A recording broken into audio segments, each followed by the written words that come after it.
Well, welcome. My name's Dan, for those who haven't seen us before, and this is our QC Conversations, where here at Questioning Christianity, we are all about connecting the Christian story to life's deepest questions. And about once a month, we try and have a longer form conversation, take a break from our short videos, to bring on a guest who is uniquely qualified to answer a spate of the big questions that you've sent in through our social media or through our website. And for this episode, I say this nearly every time, but you are in for a real treat, because I have someone that I've looked up to for a long time, someone who is gifted as an author and a speaker, an ancient historian, even a minister, and is coming to pick up a lot of questions around the history of the church. I'm speaking of the host of the famed Undeceptions podcast, Dr. John Dickson. John, it's great to have you on. Dan, thanks, mate. It's feels like just chatting with an old friend. So, well, I'm the old one and you're the young one, but you know. I'm glad you clarified that, because I was going to say I'm probably a little bit lighter on the hair department than last time we chatted. John, huge congratulations. For those who haven't heard, this is your latest book, Bullies and Saints, that looks at the positives and the negatives that comes out across church history. I know it's been a great seller worldwide because it's been so helpful to so many people who are believers and doubters alike. And we're actually going to be giving away a copy this month of your book because we think it's so tremendously helpful to people who are involved on our channel. But how did you go having a window into sort of the impact that book's had? Well, the experience of writing it was pretty full on because I had to delve deeply into dark things. And I feel like I was beaten around the head. And I often say to people, writing this book really flattened me. Yeah. If there was any hint of Christian triumphalism still left before I started writing it, it was gone by the end. But I have to add that I was simultaneously uplifted in a way I didn't expect, and is completely new to me, because I found things about the depth of the beauty of Christians in the world through the centuries, in centuries I didn't expect, like during the so-called Dark Ages, doing such amazing things. I was inspired by the possibilities. So it's a weird thing to be simultaneously flattened by how bad the church can be, and yet inspired to think the church at its best is like nothing else on the planet. And it just made me want to be like that, ultimately be like Christ, but be like some of the heroes of Christianity. So the experience of writing it was weird. It was a double whammy. And the experience of talking about it since it came out, and watching it sort of do well and be reviewed mostly well, though one recent review slammed it. Thought I was an anti-Trumper. They interpreted me as like some weird progressive lefty that just wanted to bash the church. So I don't know how to cope with that, because it certainly doesn't seem to fit with who I am. So it's been a ride. Yeah, and that's part of the challenge, I guess, when you put words out there in the public space, is you get interpreted not necessarily based on your own story, but on where other people are often coming from. And to dive into your story for a second, though, you've got quite a dynamic background. You've traveled as a musician in a band at some point in your past. You've made media documentaries and spent a fair bit of time under the public eye on a whole range of television shows and debates. You are an Anglican minister by background and have also been involved in the academy as an ancient historian. I'm curious, could you give our listeners just a sense of your own journey to Christian faith and into the kind of work that you do now? Well, I was raised in a typical Australian household without any religion. So we never said grace. I never went to church. And it was as a 16-year-old, so year 9, 10, I met a Christian who was funny and caring and smart and had answers to all my smart aleck questions. And it really intrigued me and set me on a journey of reading the Gospels, basically. And reading those Gospels, convinced me that Jesus was unlike any other person you could read about. And he was this weird mix of frightening power and incredible tenderness and humility. so his own friends are scared of him because of some things he does. And then, the little children flock to him, or the prostitutes flock to him and feel comfortable gate crashing other people's homes just to be near him. There's no one like that. And so I found myself a fan of Jesus before I was, a worshiper. But I was a real fan. And if you had, insulted the memory of Jesus when I was about 16 and not yet a Christian, I probably would have hit you, or probably done a Sianagi on you, because I was pretty good at martial arts in those days, and the Sianagi was my throw of choice. Your signature move. Signature move. I was not yet a Christian, but boy, I was a fan of Jesus and was going to defend him. But ultimately, after a year or so, by the end of high school, I was pretty convinced he wasn't just this weird historical figure. He was who he claimed he was, and that the resurrection guaranteed that.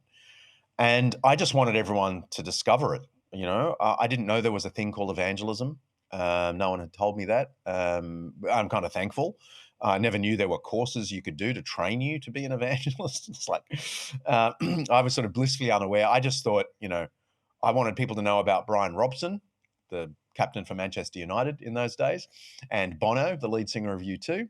And I wanted people to know about Jesus. They're the same thing, except Jesus is better. It was just as simple as that. And what that did is it meant I just was scratching around for ways to make Christ public. And the first idea we had, because a whole bunch of us became Christians at the same time, was start a band. And before we knew it, we were gigging through year 12, playing pubs and clubs and so on. And it went pretty well for us. And within a couple of years, we were full-time, and I spent the next 5 or 6 years touring. We'd never heard of Christian music. We thought we invented it. I didn't know about, I don't know, Amy Grant or Michael W. Smith or whoever was the pop stars, the Christian pop stars in those days. So we just did what we could. We played songs, we introduced our songs, we mentioned our Christian faith, and it took off. And it got to the point where we were getting so many gigs to speak about our faith as well as perform.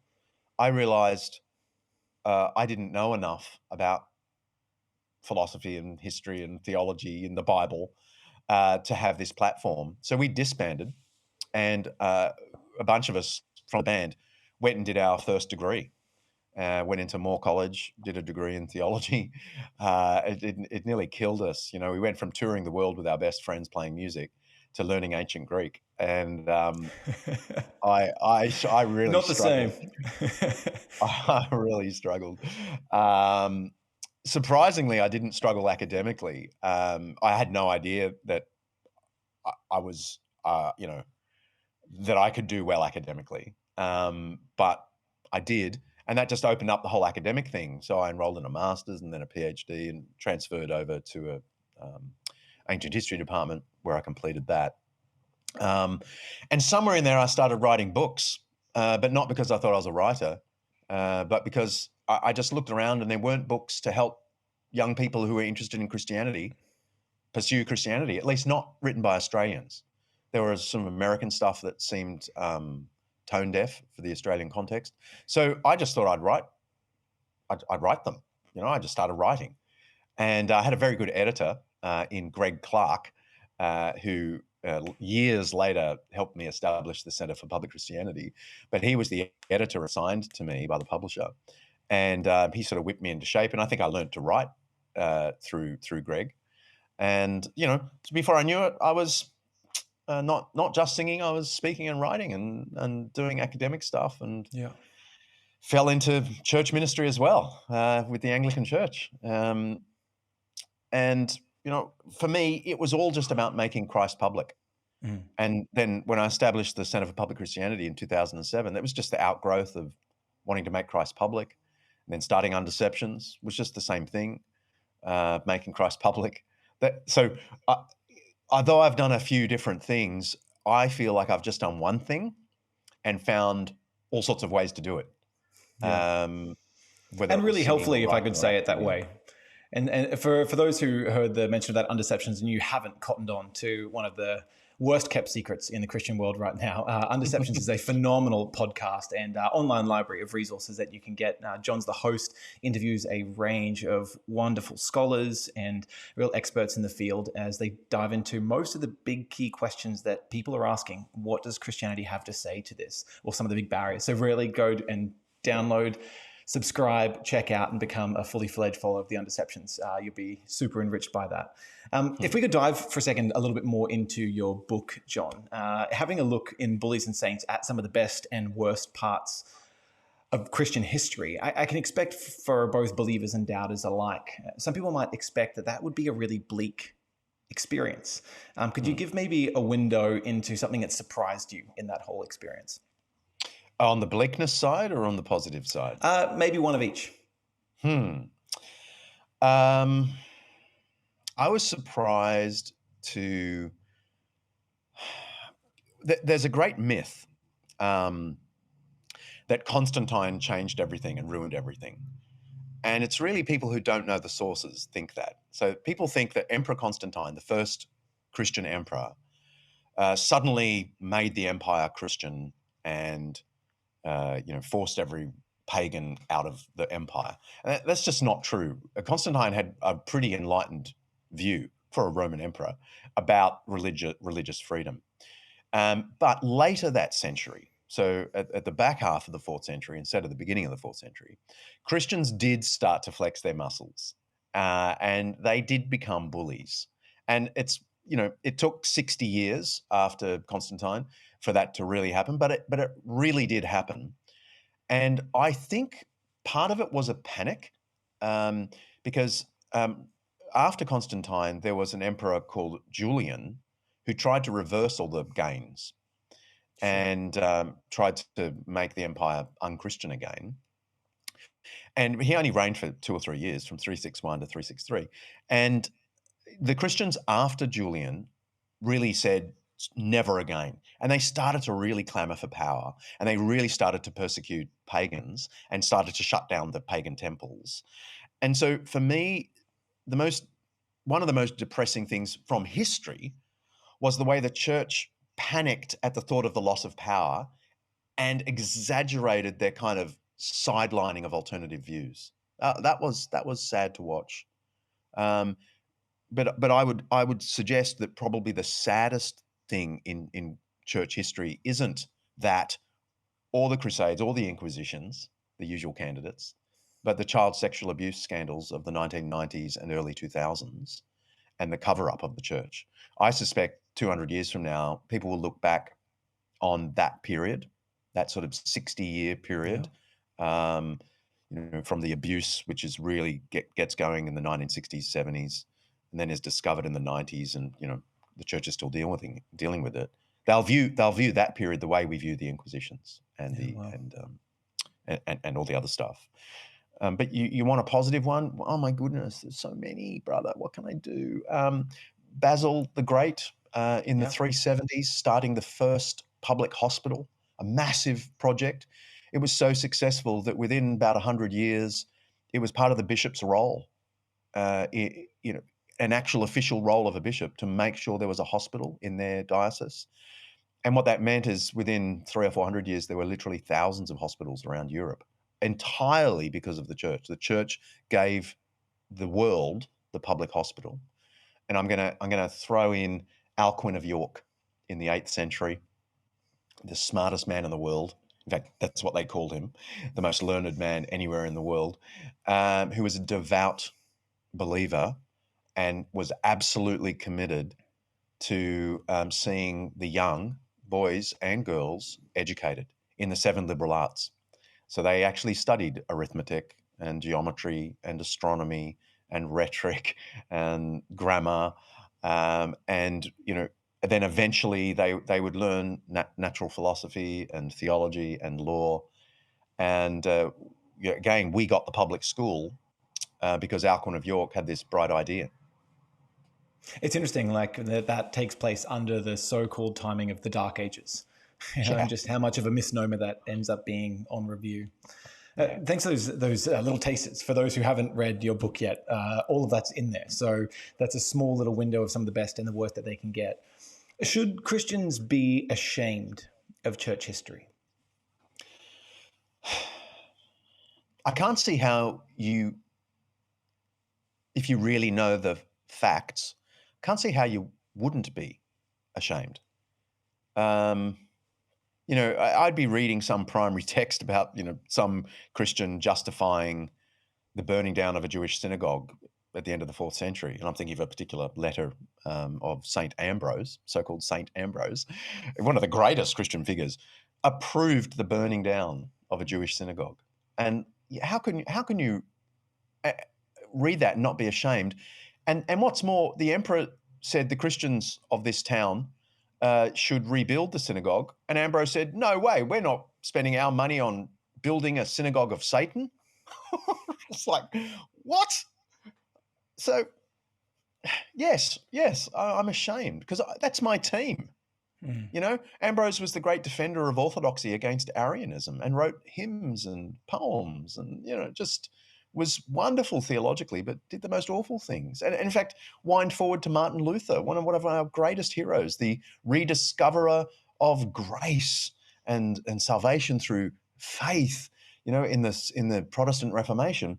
And yet he wrote a book, a pamphlet, somewhere between a pamphlet and a book, called The Jews and Their Lies, in which he comes as close to anti-Semitism as you'll ever read anywhere, Mm. including 7 practical points to the princes of Europe of how to deal with the Jewish problem. And it involved burning down their synagogues, destroying all of their religious literature, not allowing them to have any banking rights, not giving them any protection to travel between towns.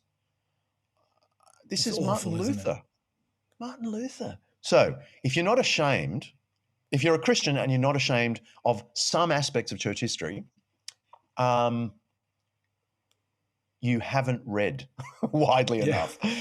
You've just heard some rendition of it. You haven't actually read the documents for yourself.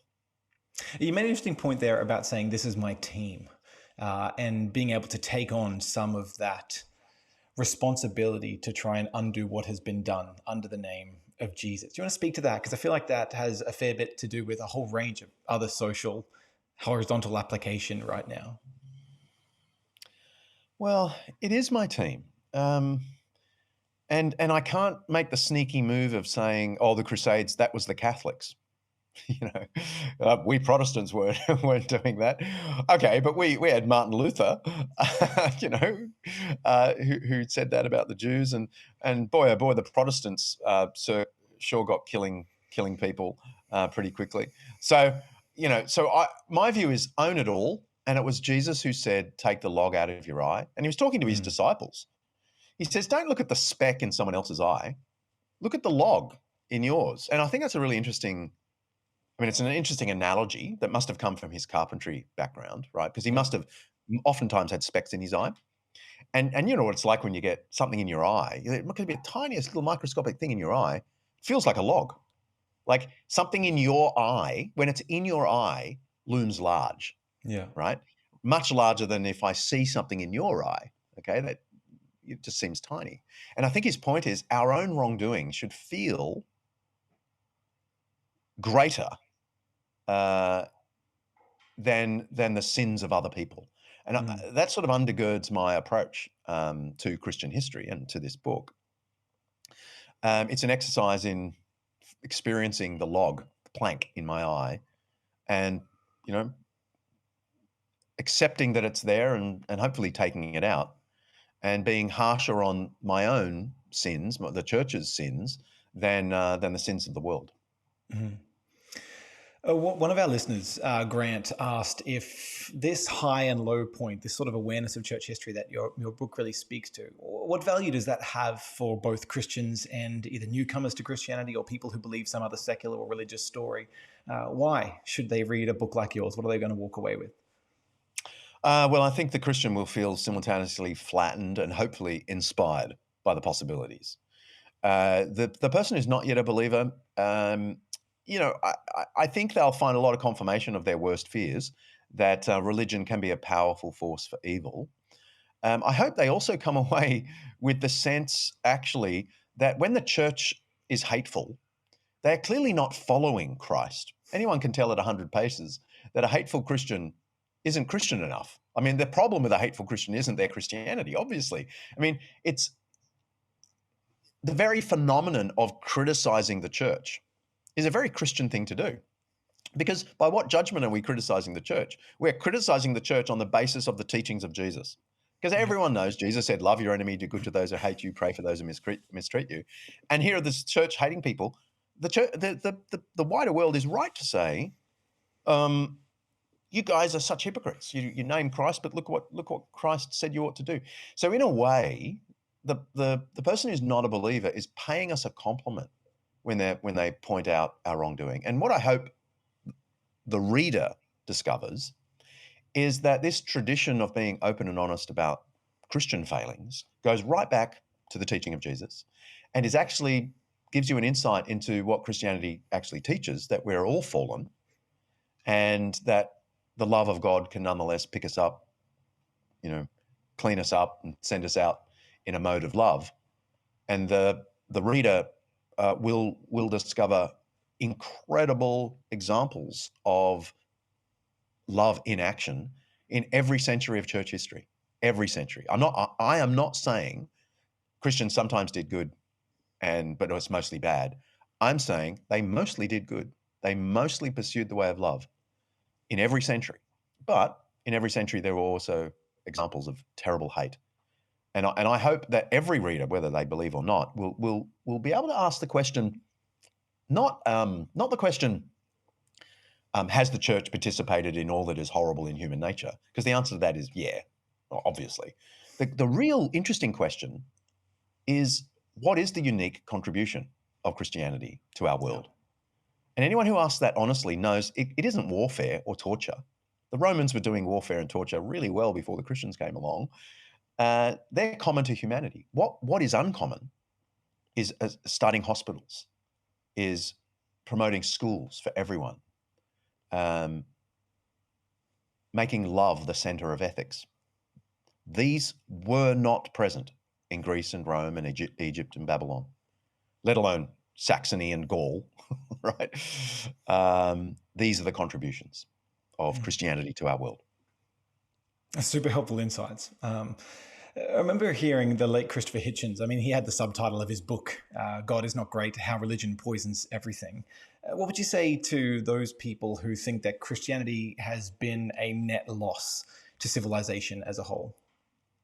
I get the feeling, because it only takes watching an SBS documentary on the Crusades to just have, all of your worst fears confirmed, and you think that's what religion always does. Okay, so it's understandable that people would say that. And someone like Christopher Hitchens, who knew a bit of history, he plays it up a bit. He says it poisons everything. Okay, I sort of get that. But I think a genuine account of history will discover that when Christians are being hateful, it is a departure from the way that was established in the first few hundred years of Christianity. And what's more, in every century, what happens is when the church goes astray, some prophet figure, some reformer springs up and points this out to the church. And the church says, oh my goodness, you're right. We don't look anything like what Jesus said. And there's a big reform movement, and this really did happen in the 5th century, in the 7th century, in the 8th century, in the 10th century, the 13th century, and 16th century. I mean, there's like, in just about every century, what happens is Christianity has this inbuilt course correction. It's called the Gospels. Right? I mean, you could say the whole Bible, but particularly the Gospels, because that's where my Lord speaks and acts and lives and gives himself for others. Totally. And so this is this inbuilt corrective in Christianity, that when the church goes astray, it always comes back. It always comes back. And so the person who says, it just poisons everything, just needs to think, okay, but why does Christianity constantly course correct? And when it course corrects, it isn't people saying, let's progress beyond our Christianity. It is always, let's go back to our Christianity. We've drifted from Christianity. Yeah. And I think that's a beautiful thing, and I think it certainly moderates. It should moderate this impression that Christianity just rapes and pillages. Yeah, I remember hearing Os Guinness, a common friend of ours, say that the church always goes forward best by going back to Jesus. And so that retrieval impulse, of course, it's He super is still helpful. the best thing we have going for us, mate. Yeah, absolutely. And we'll get there. We'll get there in this interview. I'm curious, given that scope of church history, then, what do you think Christians are blind to maybe now that in a couple of hundred years we'll look back on and say, well, we really were in need of a course correction at this particular point? Maybe something that might make those onlookers or newcomers feel more cold towards Christianity because it's not actually following Jesus. Yeah. Well, of course, it's hard for anyone in this time to notice that, right?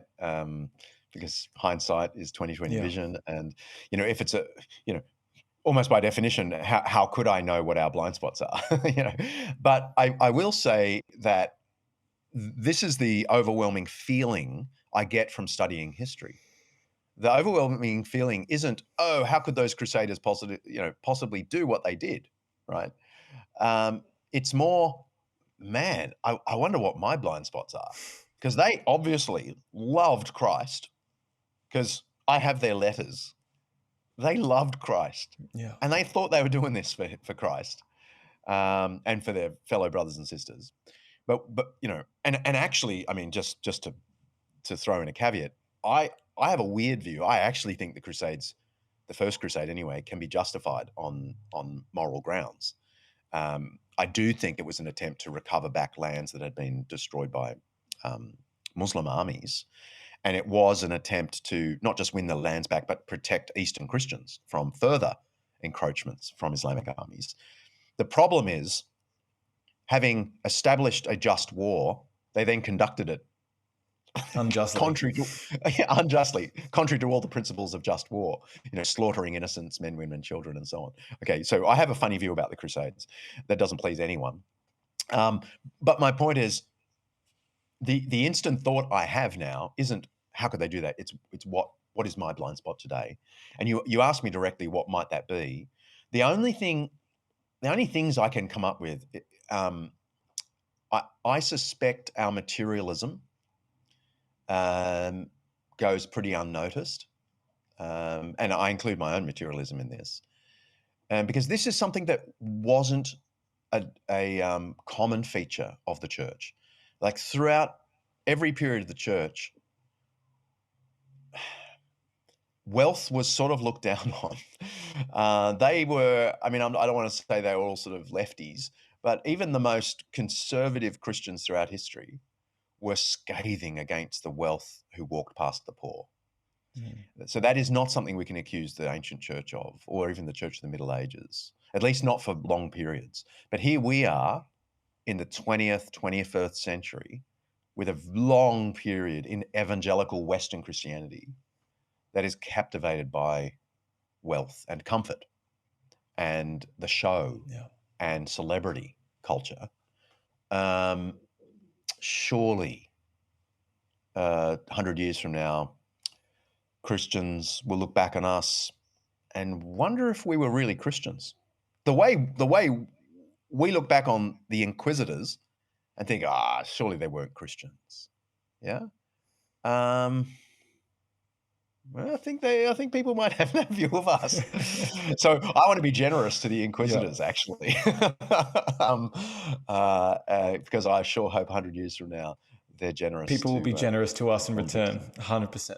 Yeah. Please, Lord. Above all, I hope the Lord is generous. Yeah. Yeah. Your Undeceptions podcast has had on some pretty phenomenal guests, but given your study of church history, if you had the opportunity to go back in time or bring one of the bullies or saints from church history forward in time, if you could interview them for your podcast, who would it be and why? I've already mentioned Alcuin of York, who was like this great educator who just educated Europe in the name of Christ and lifted Europe into what they call the Carolingian Renaissance. The Renaissance hardly anyone's ever heard of. And I think Alcuin of York was the greatest European no one's ever heard of. Wow. I mean, everyone in Europe had heard of Alcuin of York in the 8th century. So maybe he'd be super nerdy conversation. But if I wanted a figure that just blows my mind, it would be Bishop Eligius of just north of Paris, who was a century before Alcuin, who was the most famous jewelry maker in Europe and made jewelry for all the royalty around Europe and was unbelievably wealthy. But apparently, according to the biography that was written just 10 or 15 years after his death, so it's contemporary, Yeah. he would be reading the Bible and the Fathers on a book stand while he's making his jewelry, over the hot, fire or whatever. And he's basically had an epiphany that he couldn't neglect the poor. So what he would do is he'd go out dressed like royalty with robes studded with gold and jewels and so on, and come back from his trips. He'd just travel all around Europe, come back from his trips dressed in just his undergarments because he'd Wow. find people that he'd had to give the jewels to. And he was an absolute abolitionist. Hardly anyone knows him. So we're 660s here, AD 660s. And wherever he hears that slaves are being sold, because the Roman Empire in the West has long gone, but the relic or the remnant of the slave trade from Rome is still going, as is the trade of the Gauls and the Saxons still going. But wherever he found them, he would go and he'd purchase slaves at the slave markets and then tell them they can either stay with him, right, and he'll look after them, or they can go back home, up into Saxony or whatever, whether they are pagans or Christians. He just let them free, and he'd give them money to go for their travel expenses. And he did that for a couple of decades and completely transformed Europe and taught his converts to do exactly the same. So it is this untold story of a full-on abolitionist movement in the 7th century AD.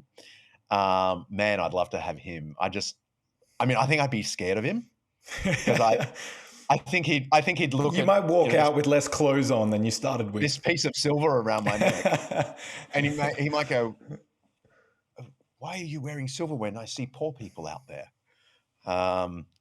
But boy, it'd be a good interview. It'd be great. Fantastic episode for that one. I might give up everything at the end of it. Well, hopefully that's a healthy response sometimes to the challenging messages that Jesus really brings for the modern world. A number of my friends I know who are more secular in their thinking, haven't really had much to do with Christianity or the church growing up, find it odd that an intelligent person would actively be a Christian, believe in God, believe in Jesus. Could you speak a little bit to the relationship between Christians throughout history and a life of the mind? Is it an oxymoron to speak of an intelligent Christian? It is one of the most outrageous historical slanders that can ever be put. The idea that Christians sort of were backward or avoided the life of the mind. I mean, we know that from as early as the year 200, right? Still, the church is still mainly poor people and mainly persecuted in the year 200. We know from documents that mention this in passing that if you want to become a Christian, you had to sign up for about 144 hours of study. Right? That's full on. It's like a semester course.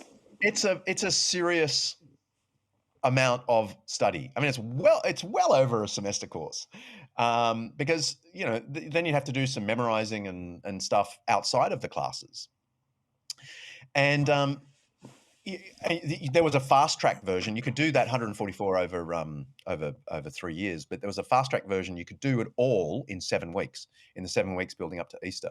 And they ran this program in Jerusalem that you could go to, in Cyril of Jerusalem. Great intellect. Can you revive that for us? That would be fantastic. Honestly, mate, I look at some of this early material. They call it catechesis, sort of a forgotten concept, but it was everywhere in the ancient church. And we have some of the lectures. Right, so some of them have survived. Cyril's catechetical lectures go into all sorts of Greek philosophy, all sorts of Jewish arguments against Christianity, and he's schooling people who aren't yet Christians in how to understand the Christian faith against all the criticisms that it's got in the world. Wow. They had to learn Old and New Testament. They had to learn the Creed, memorize the Creed, and understand every single word of it. They had to know a little bit of Greek philosophy, a little bit how to answer a Greek, how to answer a Jew, how to answer a Samaritan. There were still Samaritans in this period who were critical of Christians. Um, right. Okay. So that's second, third, and fourth centuries.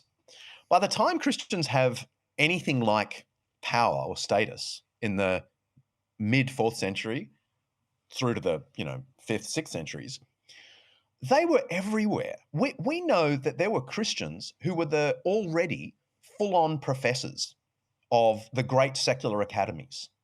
The Academy of Nicomedia was run by a Christian. The Academy of Athens, right? The famous Academy of Athens. Socrates, Plato, Aristotle, and all of that was led by a Christian, an Armenian, actually, from what we call Armenia. Was a full-on Christian who ran the academy, like teaching Greek philosophy, Greek rhetoric, but as a Christian. In fact, Emperor Julian, when he became a Christian, when he turned against the Christians in 361 and had this empire-wide program to sort of get rid of the Christians from the public square, one of the things he insisted on doing is that all Christians in academia, secular academia, had to quit, and so they did. And so someone like Lactantius, who had been a professor of rhetoric in Nicomedia, had to flee. He lost his job and he fled. After the Great Persecution, when he had to flee in the early 300s, he eventually came back and was the private tutor to Constantine's family.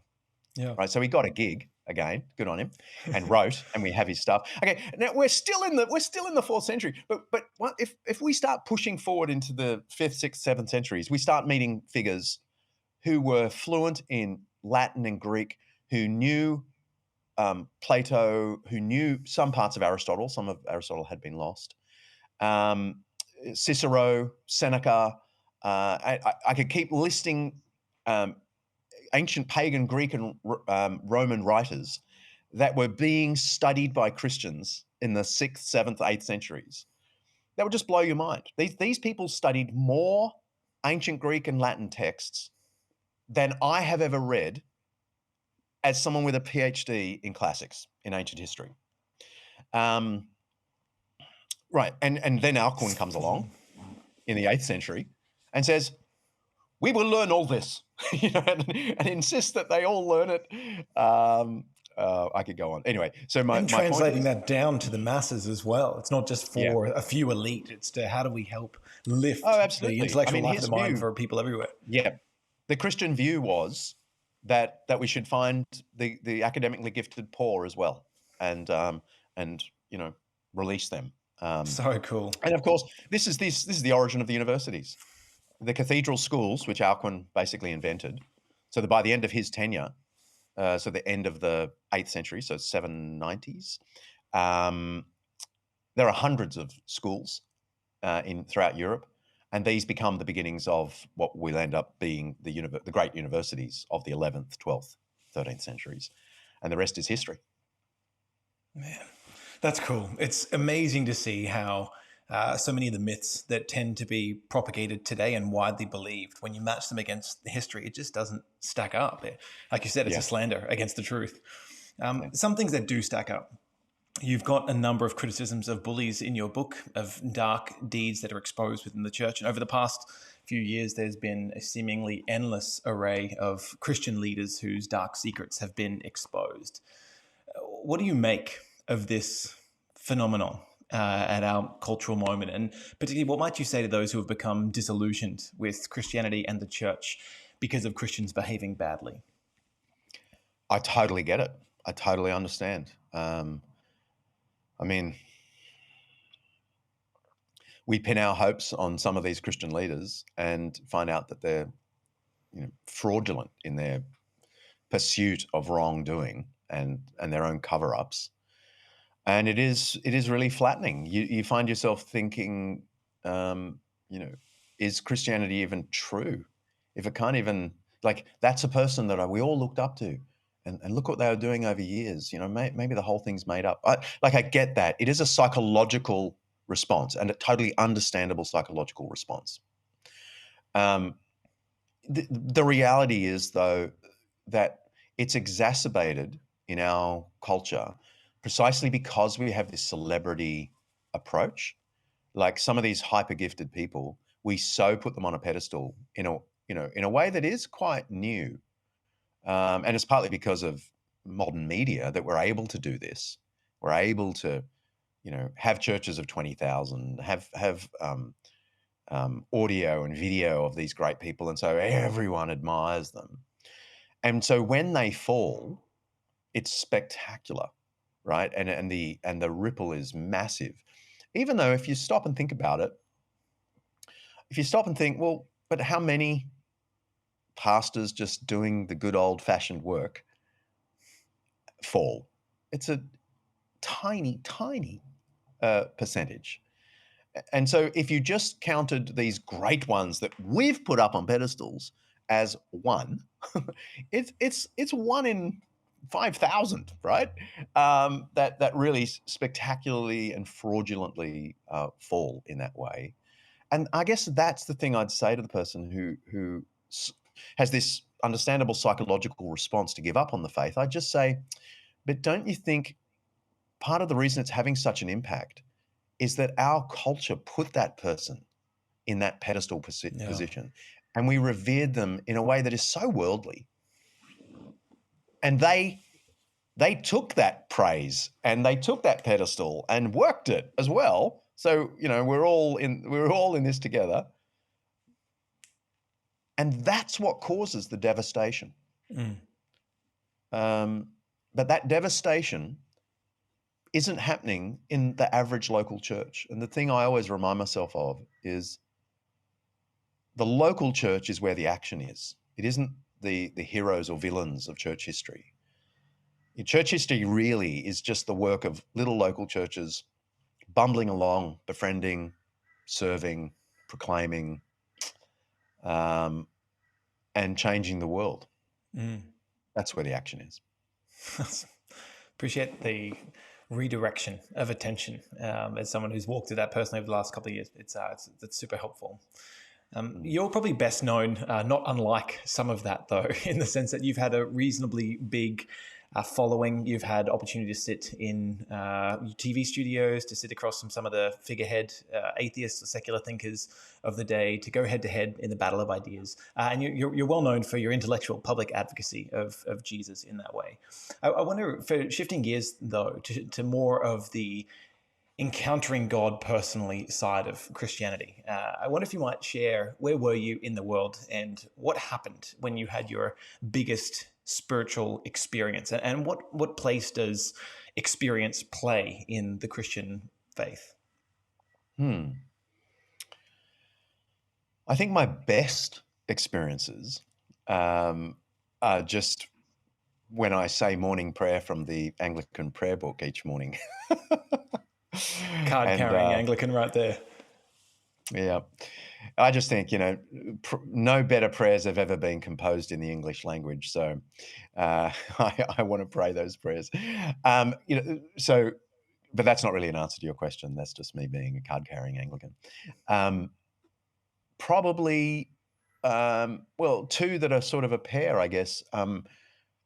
When I was 17, I went to a kind of tent revival thing with the Christian Missionary Alliance that was held in Lane Cove National Park.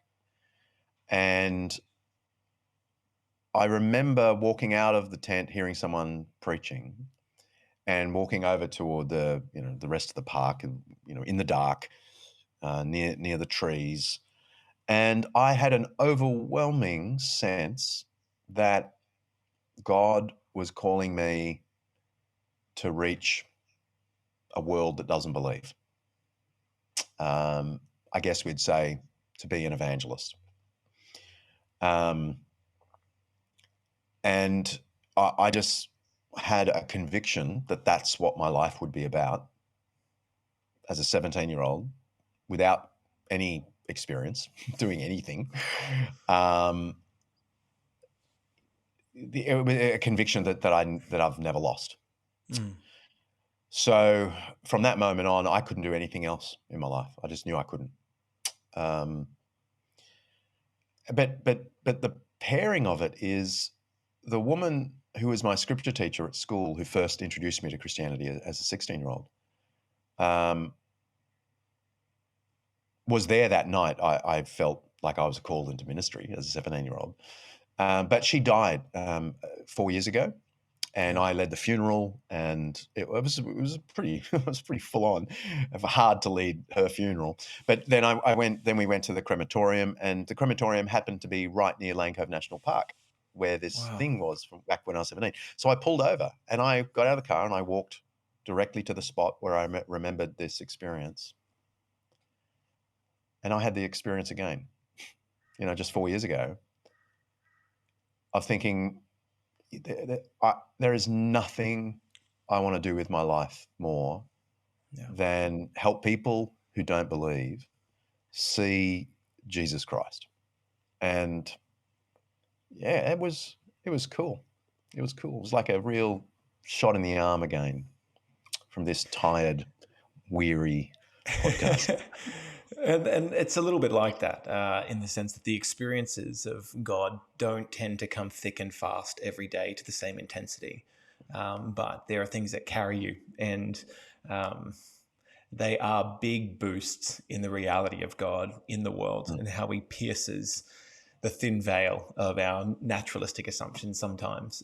But they're gifts. They really are gifts of Yep. just having those real moments of encountering Yep. God's presence. I couldn't handle them every day. So You'd once be an every 20, emotional wreck. 25 years is fine with me.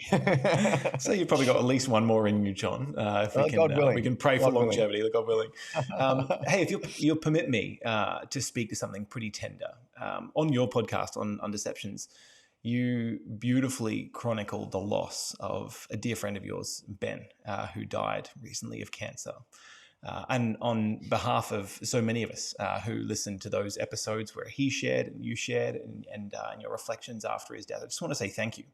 That was raw and tender, but I'm sure incredibly helpful for a lot of people who are processing suffering and loss and pain, in that your own feelings as they move throughout those episodes, they help to give the emotional register and permission for people to give voice to their own experiences.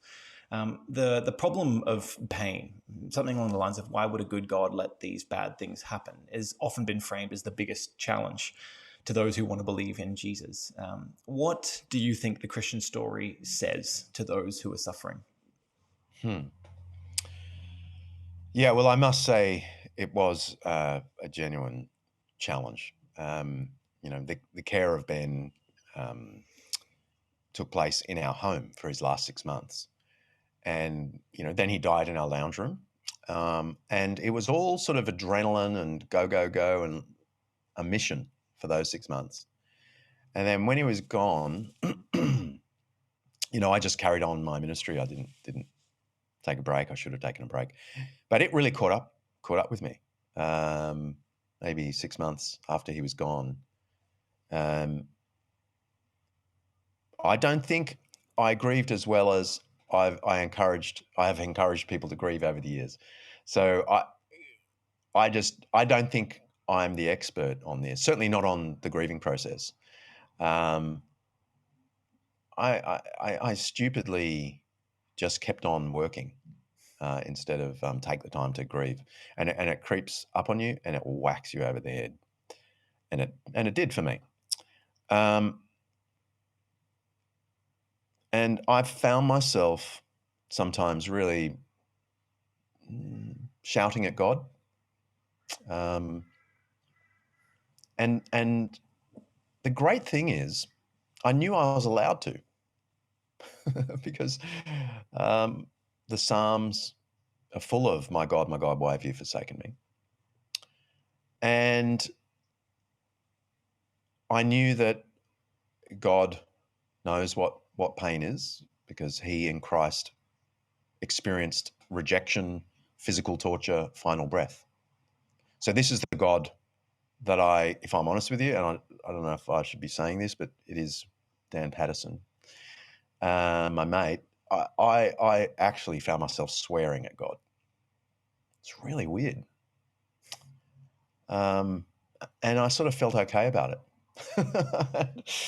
And I don't swear ever in my life. So that was so weird. But also, Yeah. um, I'm getting to the actual question by saying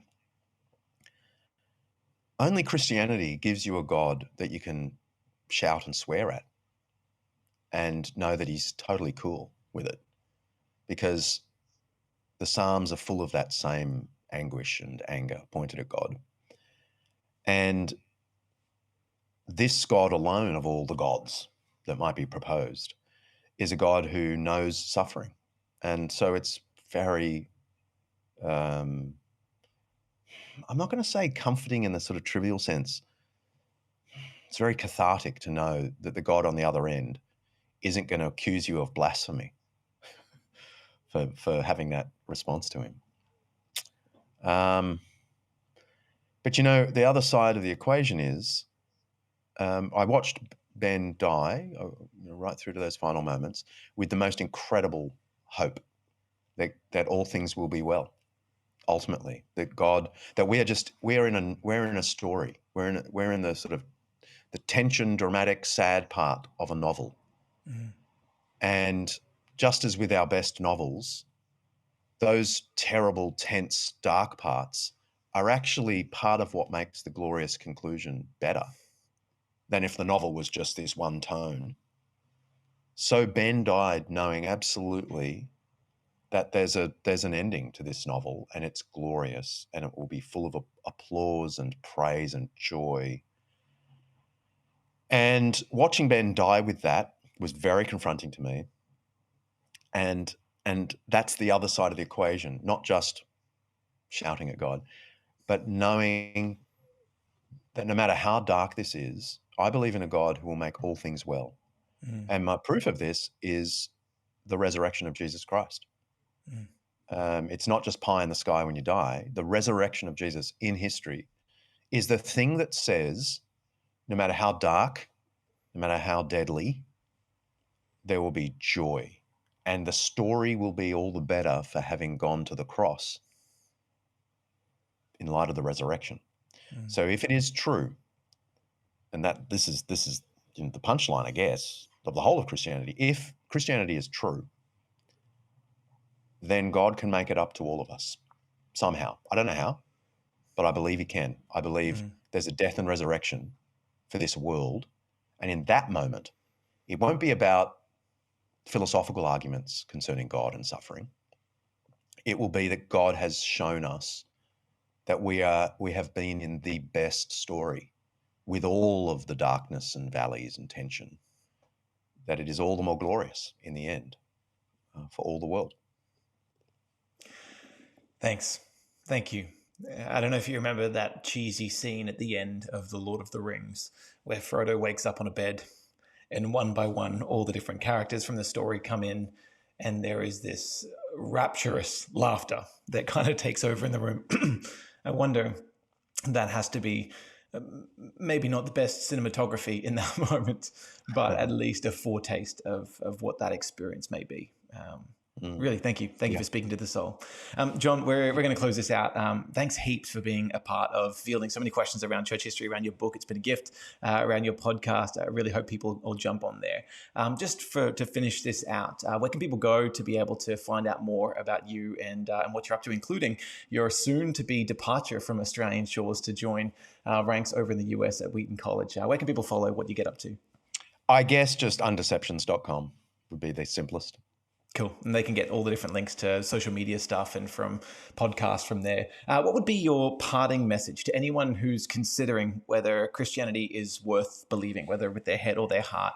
Why do you think Jesus is worth following? I just think it's a bit like trying to answer the question, what's the best thing about breathing? I stop and I go, I don't know, everything. Breathing is everything. And I do think of Christ a bit like that. And my encouragement to anyone who's tuned in, thinking about it, is to read a gospel. Pick up a gospel. I don't care if it's Matthew, Mark, Luke, or John.